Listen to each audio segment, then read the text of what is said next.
One of the difficulties that we have faced in Barbados is the pace at which the legislative process moves. We have been promised to get that we would have new asset forfeiture legislation,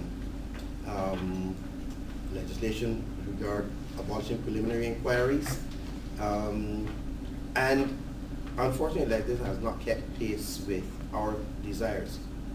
We cannot sit and wait on the legislation. We have to train our personnel, and that includes judges, so that we understand the complexities, but particularly the innovative processes that criminals use.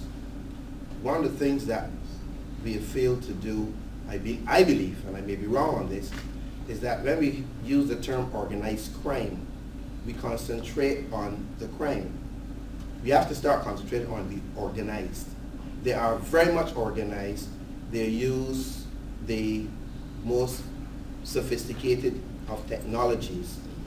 And the one thing that I want you to understand is that you are here as our first responders. It's no different to any other catastrophic incident where you've got to go and do the investigations. You are our first responders.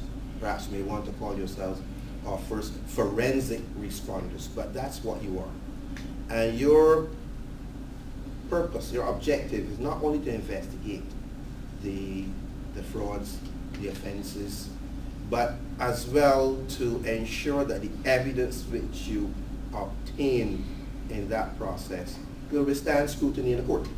There's no point in doing a 6-month investigation and then coming before court and discovering that the evidence is either inadmissible or it does not rise to the level of beyond reasonable doubt.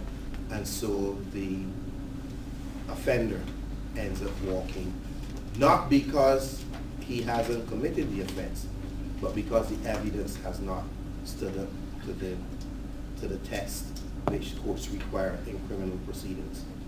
Cases have been languishing in the system. Not only frauds, but particularly child sex abuse cases are endemic and have been in the system for far too long, and it's grossly embarrassing that many times these cases come to the court, they are before the courts 5 years later than when they first occurred. So it is with that in mind, and particularly with the fraud cases that have been stuck in the system for so long, that I thought we should enhance our capacity to address this particular typology, and that is why we have fashioned this workshop this way. CBSI's mission is to ensure that all citizens can continue to enjoy the benefits of a peaceful and safe society. And as law enforcement officers and prosecutors, you play a critical role in this mission. This training will teach the latest techniques being used by criminals, the latest strategies for swindling business owners, consumers, and law-abiding citizens. Citizens in the Eastern Caribbean lose millions of dollars in revenue and income to fraud each year. This team of experienced federal prosecutors and attorneys who are here with us have traveled here to share with you their best practices and the most effective means for investigating and trying complex fraud cases.